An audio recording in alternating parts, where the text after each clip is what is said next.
The morning sun cast long shadows across the deck of the Japanese destroyer Yukikaze as Lieutenant Commander Tameichi Hara adjusted his binoculars, scanning the horizon of the Bismarck Sea.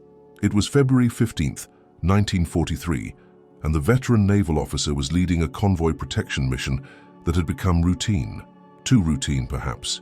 The smell of salt spray mixed with the acrid smoke from the destroyer's twin stacks as the ship cut through the Pacific swells at 28 knots. "American aircraft approaching from the southeast," reported Petty Officer Yamamoto from the bridge lookout post, his voice carrying a note of casual dismissal that had become common among Japanese sailors. "Twin-engine bombers, sir. The big ugly ones." Hara raised his binoculars toward the distant specks that were growing larger against the blue morning sky. Through the optical lenses, he could make out the distinctive silhouette of North American B-25 Mitchell bombers, 6 of them flying in loose formation at medium altitude. The aircraft looked ungainly and vulnerable compared to the sleek Japanese fighters that dominated Pacific skies, their twin engines and boxy fuselages earning them the derisive nickname Flying Coffins among Japanese naval personnel. "Hikoki no Hitsugi," laughed Seaman First Class Takeshi Nakamura, using the Japanese term for flying coffins as he manned one of the destroyer's 25mm anti-aircraft guns. "Look how slowly they fly, sir, like fat cows trying to dance in the sky." The comparison wasn't entirely unfair. The B-25 Mitchell, with its 67-foot wingspan and twin Wright R-2600 engines, appeared cumbersome next to the nimble Japanese aircraft that had dominated the early years of the Pacific War. At 25,000 pounds loaded weight, the bomber was nearly twice as heavy as most Japanese fighters, and its cruising speed of 230 miles per hour seemed pedestrian compared to the 350 mph capability of the Zero fighter. More importantly, from the perspective of Japanese naval officers, the B-25 appeared to lack the precision necessary for effective anti-shipping operations. High-altitude bombing against moving naval targets had proven notoriously inaccurate throughout the war, with hit rates rarely exceeding 5%, even under ideal conditions. The mathematics of aerial gunnery required split-second timing and precise calculations that seemed impossible to achieve from 15,000 feet. "Standard evasive maneuvers," ordered Commander Hara as the formation of B-25s began their bombing approach. "All anti-aircraft batteries, prepare for high-altitude attack, maintain convoy formation, and maximum speed." The Yukikaze's crew had executed this drill dozens of times over the past year. American bombers would approach at high altitude, drop their ordnance from a safe distance above the effective range of Japanese anti-aircraft fire, and miss their targets by hundreds of yards before returning to their distant bases. Occasionally, a lucky hit might damage a transport vessel, but the overall effectiveness of American bombing against Japanese shipping had been disappointingly low from the enemy perspective. As the B-25s reached their attack position, something unexpected happened. Instead of maintaining their high-altitude approach, the formation suddenly dove toward the convoy, their twin engines roaring as they picked up speed in the descent. Commander Hara watched through his binoculars with growing alarm as the lead bomber dropped to barely 200 feet above the water, its propellers churning the sea spray into visible mist. "What are they doing?" muttered Petty Officer Yamamoto, his casual confidence replaced by genuine concern. "Sir, they're coming in at wave-top level.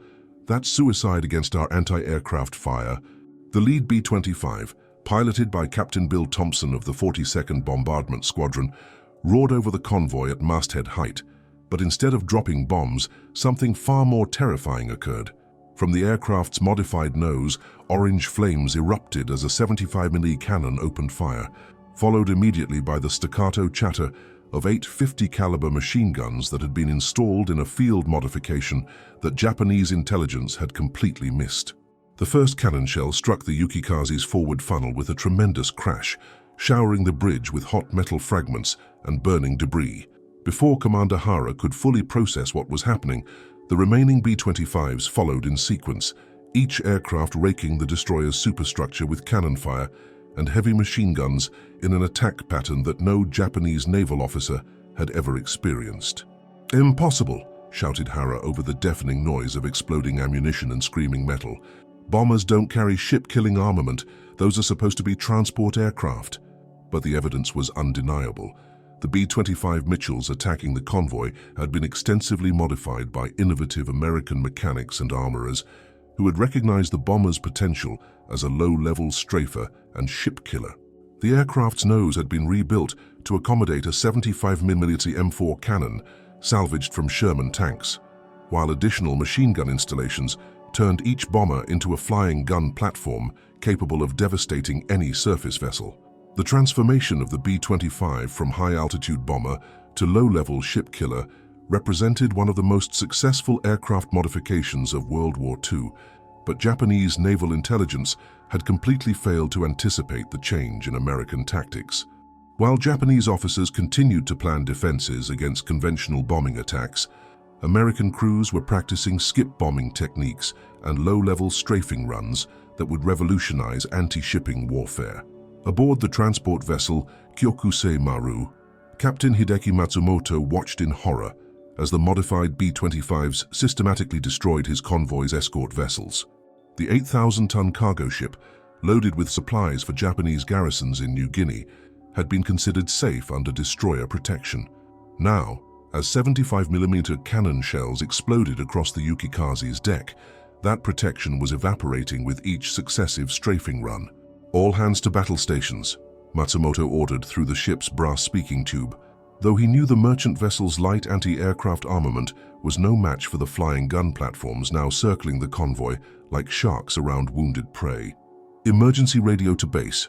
American bombers attacking with heavy cannon. Request immediate fighter support." The radio message that crackled across the airwaves to Rabaul that morning would be the first of hundreds, reporting a new and devastating form of American air attack. The modified B-25s, flying too low for radar detection and moving too fast for effective anti-aircraft response, were demonstrating capabilities that contradicted everything Japanese naval doctrine assumed about American bomber operations. At the Advanced Base Air Group headquarters in Rabaul, Captain Minoru Genda studied the initial reports with growing concern. The intelligence files on American B-25 capabilities made no mention of cannon armament or low-level anti-shipping modifications. According to Japanese assessments, the Mitchell bomber was a medium-altitude aircraft suitable primarily for attacks against land targets, certainly not a threat to warships with competent anti-aircraft defenses. "Sir," reported Lieutenant Yamashita, reading from a decoded radio transmission, "the Yukikaze reports severe damage from aircraft-mounted cannon fire. They describe the attackers as twin-engine bombers flying at wave-top level and firing what appears to be tank main guns." Genda crushed his cigarette in a ceramic ashtray, the gesture sharp with frustration. Throughout the Pacific War, Japanese intelligence had consistently underestimated American adaptability and innovation. Time and again, American forces had demonstrated an ability to modify equipment, change tactics, and overcome technical limitations in ways that Japanese planners failed to anticipate. "Tank guns on aircraft?" Genda mused, studying reconnaissance photographs of B-25 formations taken over the previous weeks. Looking more carefully at the images, he could now see subtle modifications to the bomber's nose sections that had been dismissed as photographic artifacts or minor equipment changes. If the Americans have weaponized their medium bombers for anti-shipping operations, we need to completely revise our convoy protection procedures. But the revision would come too late for the convoy under attack in the Bismarck Sea. As the afternoon wore on, the modified B-25s returned repeatedly, each attack wave coordinated with precision that spoke to extensive training and preparation. The flying coffins that Japanese sailors had mocked were proving to be flying gun platforms of unprecedented effectiveness. By sunset on February 15th, the convoy that had left Rabaul with 8 vessels under destroyer escort had been reduced to burning wreckage scattered across 30 square miles of Pacific Ocean. The Yukikaze, though still afloat, was severely damaged and taking on water through multiple hull breaches. 3 transport vessels had been sunk outright, while 2 others were dead in the water and would be scuttled before dawn to prevent capture. Commander Hara, his uniform torn and stained with blood from shrapnel wounds, stood on the Yukikaze's damaged bridge as rescue vessels approached from Rabaul. Through the gathering darkness, he could see oil fires burning on the horizon, the funeral pyres of Japanese merchant shipping that had been destroyed by aircraft he had dismissed as harmless just 12 hours earlier. "Sir," reported Chief Petty Officer Sato, his voice hollow with exhaustion. Final casualty count shows 37 dead, 62 wounded. The forward magazine is flooded, and we've lost power to the main gun director. Engineering reports we can maintain 15 knots, but no more. The statistics were devastating enough, but the psychological impact was far worse. Japanese naval supremacy in the Southwest Pacific had been built on the assumption that American air power lacked the precision and firepower necessary to threaten well-defended convoys. That assumption had been shattered in a single afternoon by bombers that Japanese intelligence had categorized as virtually harmless against naval targets. As the damaged destroyer limped back toward Rabaul, its crew worked through the night to patch hull breaches and tend to the wounded. But no amount of damage control could repair the fundamental shift in the balance of power that had occurred. American innovation had transformed a supposedly vulnerable bomber into a ship-killing weapon of unprecedented effectiveness. The age of the flying coffin was about to begin, and Japanese merchant shipping would bear the cost of their early mockery. 3 weeks after the devastating attack on the Bismarck Sea convoy, the morning briefing at the 42nd Bombardment Squadron's base in Port Moresby had taken on an atmosphere of barely contained excitement. Major William "Bud" Powell stood before a detailed map of New Guinea and the surrounding waters, pointing to reconnaissance photographs that showed Japanese shipping concentrations around Lae and Salamaua. "Gentlemen," Powell addressed his assembled air crews, their flight jackets still damp with morning dew and the ever-present smell of aviation gasoline. "Intelligence reports indicate the Japanese are moving major reinforcements through the Huon Gulf. 3 destroyer transports, 6 cargo vessels, and at least 2 escort destroyers. They think they've learned to counter our new tactics." The new tactics had been born from desperate innovation and American mechanical ingenuity. When conventional high-altitude bombing had proven ineffective against Japanese shipping, enterprising ground crews at Australian bases had begun experimenting with aircraft modifications that would have horrified peacetime safety inspectors. The nose sections of B-25 Mitchells were rebuilt to accommodate 75mm cannons salvaged from disabled tanks, while additional machine gun installations turned each bomber into a flying battleship. Captain Ralph "Pappy" Gunn, the squadron's chief armaments officer, had personally supervised many of these modifications in field workshops that operated around the clock. His weathered hands, permanently stained with grease and gun oil, had guided the installation of 8 50 caliber machine guns in each aircraft's nose, creating a concentration of firepower that could shred any surface vessel's superstructure. "The Japs are sailing at night now," reported Lieutenant Bob Stevens, navigator on one of the modified B-25s. "They reach their destination before dawn, unload during daylight hours under land-based fighter cover, then sail back at dusk. They figure we can't find them in the dark." Powell smiled grimly as he studied the reconnaissance data. Japanese confidence in their new convoy procedures was about to be tested by another American innovation: long-range night patrol techniques that combined radar-equipped aircraft with devastating firepower. The B-25s had been equipped with SCR-717 radar sets that could detect surface vessels at ranges up to 50 miles, allowing the bombers to locate and attack convoys regardless of weather or visibility conditions. "They're wrong," Powell said simply, tapping the map with his wooden pointer. "We launch at 0300 hours tomorrow morning. 6 aircraft, full ammunition load, skip bombing ordnance for any targets too large for cannon fire. We're going to show the Japanese that their flying coffins hunt better in the dark." The transformation in American tactics represented more than just technical innovation. It reflected a fundamental change in how air power could be applied against naval targets. Traditional doctrine had emphasized high-altitude precision bombing, but the modified B-25s operated more like heavily armed fighter aircraft, using speed and surprise to deliver devastating attacks at ranges where enemy anti-aircraft fire was most effective. At the Japanese base in Rabaul, the mood was considerably less optimistic. Captain Genda reviewed damage reports from the past month that painted an increasingly troubling picture of American air capabilities. The harmless B-25 bombers had sunk or damaged more than 20 Japanese vessels since the Bismarck Sea attack, losses that were beginning to seriously impact the Empire's ability to supply forward bases. "The Americans have weaponized their medium bombers in ways our intelligence completely failed to anticipate," Genda reported to Admiral Junichi Kusaka, commander of the Southeast Area Air Group. Each B-25 now carries the firepower equivalent of a light cruiser's main armament, but with the mobility and surprise capability of an aircraft. The comparison was not hyperbole. A single modified B-25 with its 75mm cannon and 8 heavy machine guns could deliver more concentrated firepower in a single strafing run than most Japanese destroyers could bring to bear in several minutes of naval gunfire. More importantly, the aircraft could approach targets at wavetop level, below radar detection, and attack with virtually no warning.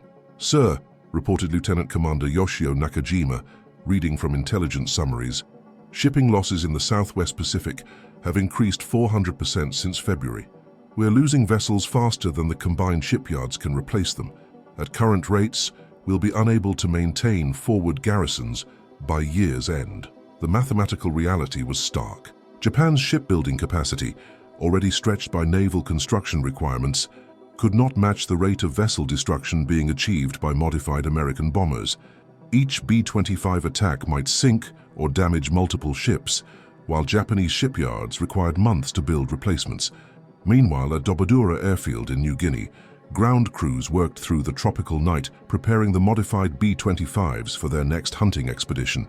Technical Sergeant Mike O'Brien supervised the loading of the 75mm cannon, each shell carefully inspected and counted before being placed in the aircraft's magazine. 40 rounds of armor-piercing, reported Corporal Jimmy Martinez, his coveralls soaked with perspiration in the humid night air. Plus 2,000 rounds for the 50s. This bird's ready to take on anything short of a battleship. The armament modification had required extensive changes to the B-25 structure and weight distribution. The original bombardier's position had been replaced by the cannon installation, while additional ammunition storage had been built into the aircraft's belly. Despite the added weight, the bomber's performance remained adequate for low-level operations, and the psychological effect on Japanese crews was proving devastating. At 0347 hours on March 8, 1943, 6 modified B-25s lifted off from Dobodura into the pre-dawn darkness, their Wright R-2600 engines creating a mechanical thunder that echoed across the jungle airfield. Leading the formation, Major Powell checked his radar scope as the bombers climbed to cruising altitude, searching for the electronic signatures that would reveal Japanese shipping in the waters around Leh. The SCR-71 Sentinel radar installation represented another American technical innovation that Japanese intelligence had underestimated. While Japanese forces relied primarily on visual observation for convoy protection, American aircraft could now locate and track surface vessels in any weather condition, day or night. The technology gave American bombers a decisive advantage in the cat-and-mouse game of Pacific shipping warfare. "Contact bearing 090, range 32 miles, reported Sergeant Bill Thompson, the radar operator aboard the lead B-25. "Multiple targets. Appears to be a convoy formation moving northeast at approximately 15 knots. Powell banked his aircraft toward the radar contact, the other B-25s following in loose formation as they descended toward the wave tops. Through the cockpit windows, the Pacific Ocean appeared as an endless expanse of black water, broken only by white caps that gleamed in the starlight. Somewhere ahead, Japanese vessels were moving through the darkness, confident that night would provide protection from American air attack. The convoy they were approaching consisted of 2 destroyer transports loaded with reinforcements for Leh, escorted by the destroyer Asanagi under the command of Commander Sato Naomasa. The Japanese officer had witnessed the devastation of previous convoys and implemented what he believed were effective countermeasures: night movement, radio silence, and concentrated anti-aircraft firepower that could create a defensive umbrella against attacking aircraft. "Sir, aircraft engines approaching from the south," reported the Asanagi's lookout at 0421 hours. "Sound indicates twin-engine bombers, but I cannot see navigation lights."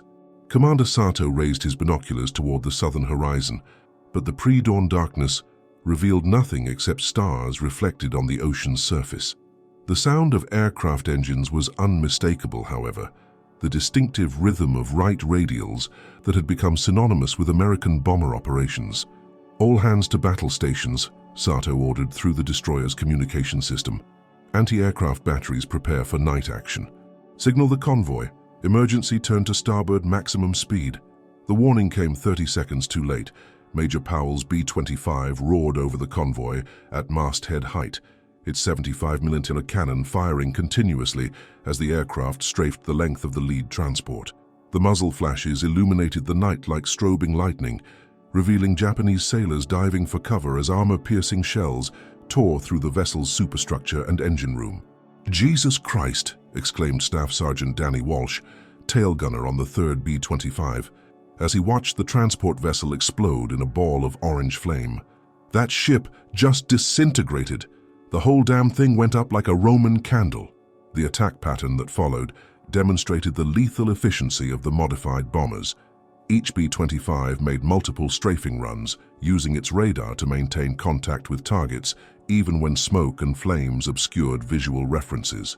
The Japanese convoy's night protection had been turned into a liability, darkness that concealed American aircraft, while illuminating Japanese vessels against the horizon. By dawn, the convoy that had left Rabaul with 3,000 troops and vital supplies had been completely destroyed. Both destroyer transports were sunk, along with their human cargo, while the escorting destroyer Asanagi was dead in the water with her engine room flooded and 47 casualties among her crew. Commander Sato, wounded by shrapnel but still conscious, stood on his destroyer's listing bridge as American patrol aircraft circled overhead like vultures. The flying coffins that Japanese sailors had mocked were proving to be the most effective anti-shipping weapon in the Pacific War, and there seemed to be no effective counter to their devastating attacks. "Radio to base," he ordered weakly, his voice barely audible over the sound of water rushing into the ship's damaged hull. "Mission failed. Convoy destroyed by modified American bombers operating with radar guidance. Recommend immediate revision of all shipping procedures." The message would be the last transmission from the Asanagi. Within an hour, the destroyer capsized and sank, taking with her any lingering Japanese illusions about the vulnerability of American B-25 bombers. The hunters had become the hunted, and Japanese shipping was about to pay a terrible price for underestimating American innovation. By August 1943, the waters of the Southwest Pacific had become a graveyard for Japanese merchant shipping. In the operations room of the 345th Bombardment Group at Dobodura, Colonel Clinton True stood before a massive plotting board that told the story of systematic destruction with clinical precision. Red pins marked the locations of Japanese vessels sunk or damaged by modified B-25 attacks, creating a pattern of devastation that stretched from the Philippines to the Solomon Islands. 43 confirmed sinks in the past 30 days, reported Major Jack Hennebury, the group's intelligence officer, as he updated the casualty statistics with the methodical precision of an accountant. Including 6 destroyers, 2 light cruisers, and 35 merchant vessels totaling approximately 180,000 tons of shipping. The Japanese are losing vessels faster than their shipyards can replace them. The transformation of the B-25 Mitchell from flying coffin to ship killer had exceeded even the most optimistic American projections. What had begun as desperate field modifications had evolved into a systematic program of aircraft weaponization that was revolutionizing naval warfare. Each bomber now carried enough firepower to engage and destroy vessels up to destroyer size, while operating with a flexibility and reach that no surface warship could match. Technical Sergeant Paul Pappy Gunn, whose innovative armament modifications had made the transformation possible, supervised the installation of the latest weapon system improvements in a B-25 nicknamed Hell's Bell. The aircraft's nose now housed not only the 75mm cannon, but also an additional 450 caliber machine guns, bringing the total forward armament to 12 heavy machine guns, plus the main cannon. "She's got more firepower than a damn destroyer," observed Staff Sergeant Mike Rodriguez, helping to load armor-piercing ammunition into the aircraft's expanded magazine. The smell of gun oil and high-octane aviation gasoline permeated the maintenance area as ground crews worked around the clock to keep the modified bombers operational. "The Japs won't know what hit them." The comment was more accurate than Rodriguez realized. Japanese naval intelligence had still not fully grasped the extent of American aircraft modifications, continuing to plan defenses based on outdated assessments of B-25 capabilities. While Japanese officers prepared for conventional high-altitude bombing attacks, American air crews were perfecting low-level tactics that made their aircraft nearly unstoppable against surface targets. At the 11th Air Fleet headquarters in Rabaul, Captain Gender faced a crisis that threatened to strangle Japanese operations throughout the Southwest Pacific. Shipping losses had reached catastrophic levels, forcing the cancellation of major resupply missions and leaving forward garrisons dangerously short of ammunition, fuel and food. "Sir," reported Commander Nakajima, reading from a stack of damage reports that seemed to grow thicker each day, "the transport Kinai Maru was sunk yesterday off Wewak. 6 American bombers attacked at wave-top level, firing what appeared to be tank guns. The vessel was destroyed in less than 10 minutes. Gender studied reconnaissance photographs of the attack's aftermath, noting the precision with which American bombers had targeted the transport's most vulnerable areas. The ship had been hit repeatedly in the engine room and ammunition storage compartments, suggesting that American air crews possessed detailed knowledge of Japanese vessel construction and vulnerability points. They're not just attacking randomly," Gender observed, pointing to the pattern of damage visible in the photographs. "Each strike is precisely targeted to achieve maximum destruction with minimum effort. The Americans have studied our ships as thoroughly as we once studied theirs." The systematic nature of American anti-shipping operations reflected a level of planning and coordination that Japanese planners had not anticipated. Intelligence gathered from previous attacks was being used to refine tactics and target selection, creating a feedback loop that made each subsequent raid more effective than the last. Meanwhile, aboard the Japanese destroyer Hamikaze, patrolling the waters north of New Guinea, Lieutenant Commander Kaneda Nobuo faced the impossible task of protecting merchant convoys against an enemy that seemed to strike from nowhere and disappear before effective countermeasures could be implemented. The morning sun glinted off the destroyer's twin 5-inch guns, weapons that had been designed to engage surface targets but were proving ineffective against low-flying aircraft that attacked with the speed and ferocity of aerial torpedoes. "American aircraft approaching from the northeast," reported the ship's radar operator, his voice tense with the knowledge that radar contact often meant death for Japanese vessels. Multiple contacts at low altitude, range decreasing rapidly. Kaneda raised his binoculars toward the radar contact, but the morning haze made visual identification difficult until the attacking aircraft were already beginning their assault run. Through the optical lenses, he could see 6 B-25 Mitchells approaching in line-ahead formation, their twin engines creating a sound that had become synonymous with destruction among Japanese naval personnel. "All batteries commence firing," Kaneda ordered, though he knew from experience that the destroyer's anti-aircraft weapons were poorly suited to engaging targets at such low altitude. The 25mm guns could not depress sufficiently to track aircraft flying at wave-top level, while the main armament lacked the rapid-fire capability necessary to engage fast-moving air targets. The lead B-25, piloted by Captain Robert Strickland of the 499th Bombardment Squadron, swept over the Hamikaze at an altitude of barely 50 feet, its 75mm cannon firing continuously as the aircraft strafed the destroyer's superstructure. The armor-piercing shells punched through the ship's steel plating like it was paper, detonating inside compartments and creating havoc among the crew. "Direct hit on the forward gun mount," reported Petty Officer Yamamoto from the destroyer's bridge, his voice barely audible over the sound of exploding ammunition and screaming metal. "Mount number 1 is out of action, fires in the forward magazine compartment." But the attack had only begun. The remaining B-25s followed in sequence, each aircraft making multiple strafing runs that systematically destroyed the destroyer's fighting capability.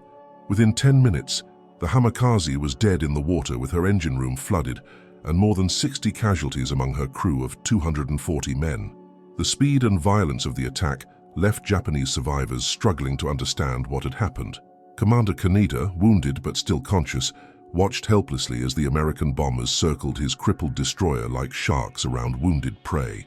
The flying coffins that Japanese propaganda had dismissed were demonstrating a lethality that exceeded most surface warships.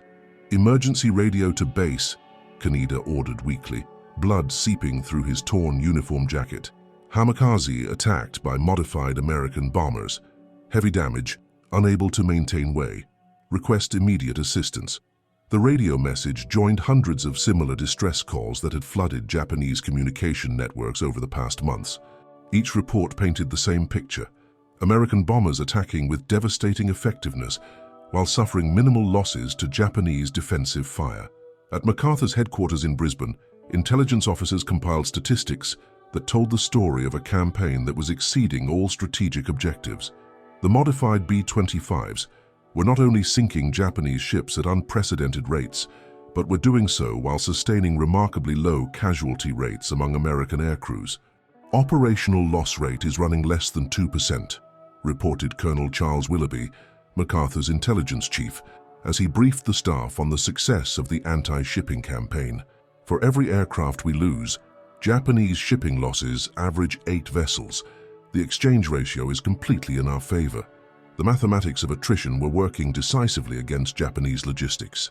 American aircraft production could easily replace the few bombers lost to enemy action, while Japanese shipbuilding capacity was already strained beyond its limits by the demands of naval construction and merchant vessel replacement. More significantly, the psychological impact on Japanese naval personnel was becoming as devastating as the physical destruction.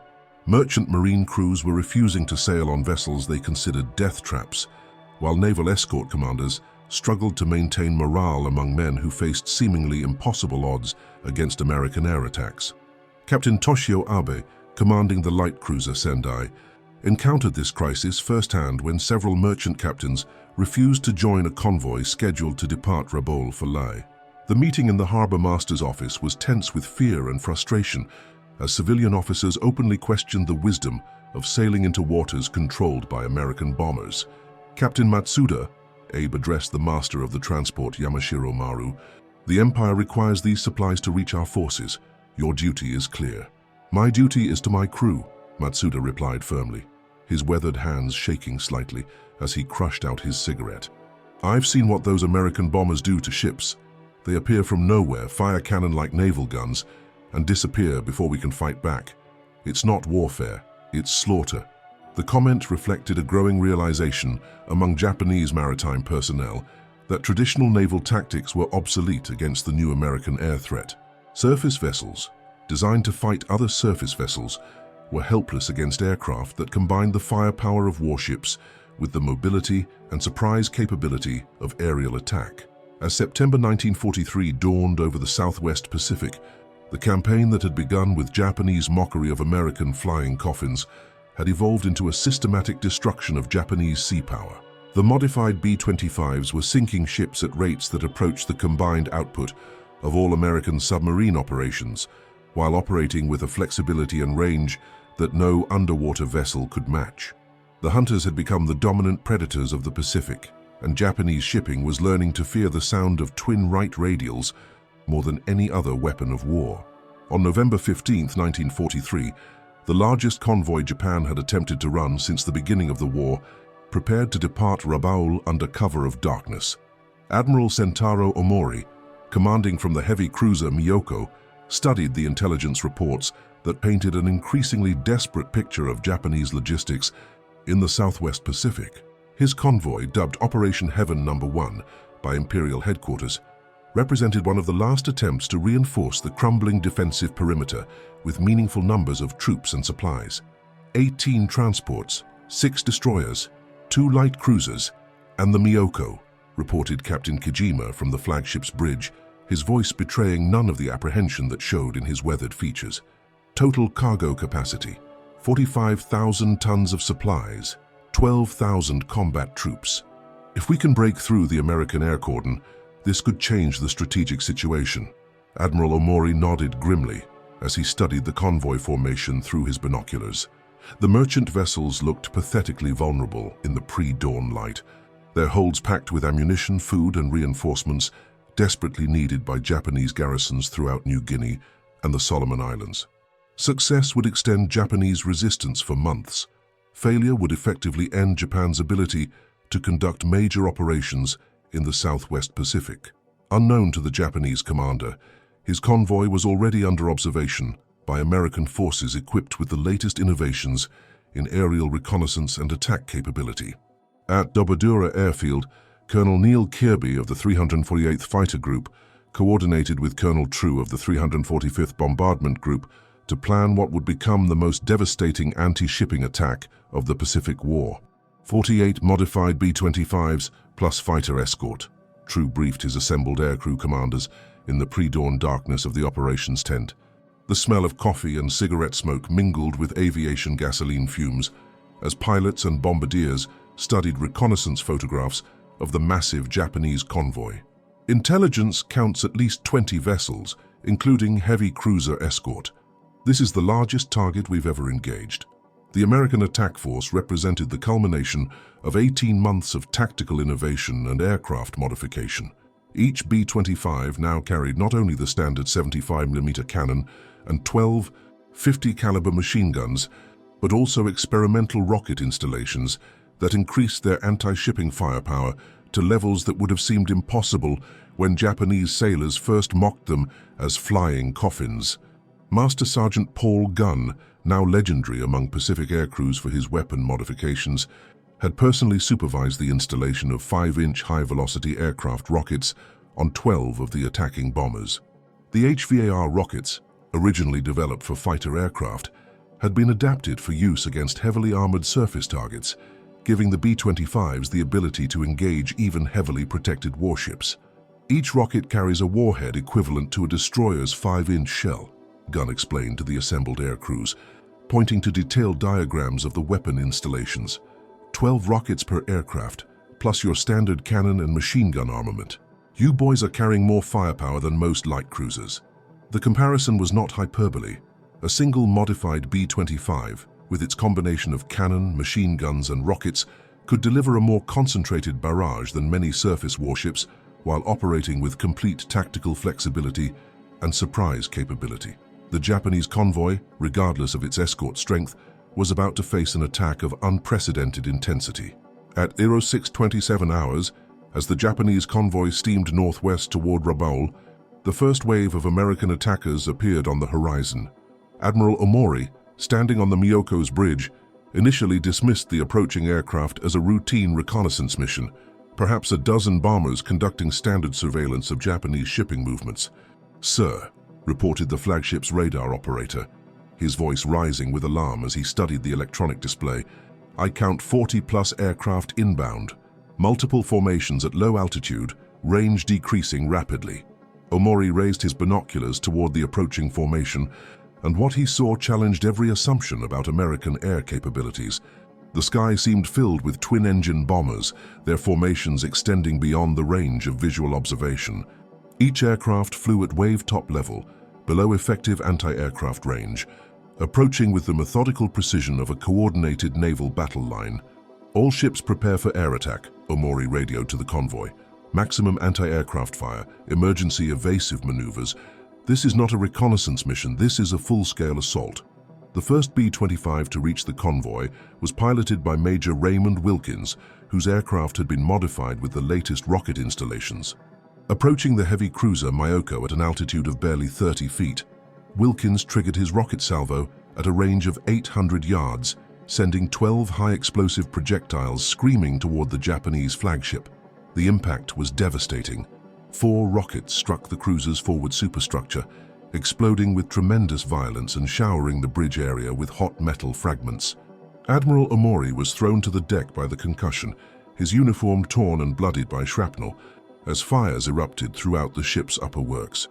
"Direct hits on the bridge and forward gun director," reported Captain Kijima, struggling to maintain his footing as the ship shuddered under repeated impacts. "Heavy casualties among the command staff. Admiral Omori is wounded but conscious." But the attack had only begun. Wave after wave of modified B-25s swept over the convoy in a coordinated assault that demonstrated the lethal evolution of American air power. Each bomber made multiple strafing runs, their 75mm cannons firing continuously, while rockets streaked toward Japanese vessels with deadly accuracy. The transporter Kagi Maru, loaded with 2,000 troops bound for Leh, took direct hits from 3 separate B-25s within the first 10 minutes of the attack. The 8,000-ton vessel literally disintegrated under the combined impact of cannon fire and rocket strikes, her hull breaking apart in a series of massive explosions that sent debris raining down over a 2-mile radius. "The transports are being destroyed faster than we can count them," reported Lieutenant Sasaki from the destroyer Amagiri, his voice barely audible over the sound of exploding ammunition and screaming aircraft engines. "I count at least 8 vessels sunk or sinking. The convoy is being annihilated." Technical Sergeant Danny O'Malley, tailgunner aboard the B-25 Pacific Prowler, watched the destruction with a mixture of awe and horror as his aircraft circled the burning convoy. The ocean surface was covered with oil fires, life rafts, and debris from destroyed Japanese vessels. What had been a mighty convoy 2 hours earlier was now a scattered collection of sinking ships and desperate survivors. "Jesus, Skipper," O'Malley called to his pilot over the intercom. "There's nothing left down there but smoke and wreckage. We've sunk the whole damn convoy." The statistics of destruction were staggering even by the standards of the Pacific War. Of the 18 transports that had departed Rabaul, 15 were sunk or so severely damaged that they would never reach port. The heavy cruiser Myoko was dead in the water with her engine room flooded, while 4 of the 6 escorting destroyers had been reduced to burning hulks, drifting helplessly in the morning swells. Admiral Omori, barely conscious from his wounds, was evacuated to the destroyer Shigure as his flagship settled by the bow. Through eyes swollen with blood and debris, he watched the systematic destruction of Japan's last major convoy operation in the Southwest Pacific. The flying coffins that Japanese sailors had once mocked were demonstrating a lethality that exceeded anything in the Imperial Navy's experience. "Radio to Imperial Headquarters," he whispered to Captain Kijima, who had also been wounded in the rocket attack. "Operation Heaven No. 1 has failed. Convoy destroyed by coordinated American bomber attack. Recommend immediate suspension of all major shipping operations in contested waters." The message that reached Tokyo later that day marked the effective end of Japanese attempts to reinforce their forward positions through surface convoy operations. The modified B-25s had achieved what submarines, surface raiders, and conventional bombing had failed to accomplish: the complete interdiction of Japanese sea lines of communication across vast areas of the Pacific. At MacArthur's headquarters in Brisbane, intelligence analysts compiled the final statistics of what military historians would later call the Great Convoy Massacre. In a single day's operation, American bombers had sunk more Japanese shipping than had been lost in some entire months of 1942. The exchange ratio was even more devastating. 48 B-25s had participated in the attack, and only 2 had been lost to Japanese defensive fire. Confirmed sinks total 17 vessels, approximately 85,000 tons of shipping, reported Colonel Willoughby during the evening briefing. Estimated personnel casualties exceed 8,000 Japanese military and naval personnel. Our losses: 2 aircraft, 6 aircrew members. The operation achieved complete strategic success. The transformation was complete. Aircraft that Japanese commanders had dismissed as flying coffins, unsuitable for serious combat operations, had become the most effective anti-shipping weapon in the Pacific theater. The mockery of early 1942 had evolved into the systematic destruction of Japanese logistics by late 1943. In the waters off Rabaul, as rescue vessels searched for survivors among the oil-slicked debris, Commander Sato of the destroyer Yukikaze, one of the few Japanese warships to survive multiple encounters with modified B-25s, reflected on the fundamental change that had occurred in naval warfare. Standing on his ship's battle-scarred bridge, he watched American patrol aircraft circling overhead like vultures, their presence a constant reminder of Japan's lost supremacy. "Chief," he said to his senior petty officer, "remember when we called those American bombers flying coffins? We thought they were clumsy, vulnerable, harmless against proper warships." "Yes, sir," replied Chief Petty Officer Tanaka, his own uniform bearing the scars of multiple air attacks. "We were wrong about many things in this war, but perhaps none so costly as underestimating American ingenuity." The comment captured the essence of Japan's strategic failure in the Southwest Pacific. Time and again, Japanese planners had underestimated American adaptability, innovation, and industrial capacity. The modification of B-25 bombers from high-altitude strategic aircraft to low-level ship killers represented just one example of American technical flexibility that Japanese doctrine had failed to anticipate. At Rabaul, as damaged Japanese vessels limped into harbor under cover of darkness, the full scope of the disaster became apparent. Admiral Kusaka, reviewing preliminary damage reports in his underground command bunker, faced the reality that Japanese naval operations in the region were no longer sustainable against American air power. "Sir," reported his chief of staff, "shipping losses for November total 41 vessels sunk, 23 damaged beyond immediate repair. At current rates, we will be unable to maintain even minimal supply levels to forward bases." The mathematics were inexorable. Japanese shipyards, already operating at maximum capacity, could not replace vessels at the rate American bombers were destroying them. More critically, trained naval personnel, particularly experienced merchant marine officers, were becoming irreplaceable casualties as the modified B-25s continued their systematic destruction of Japanese shipping.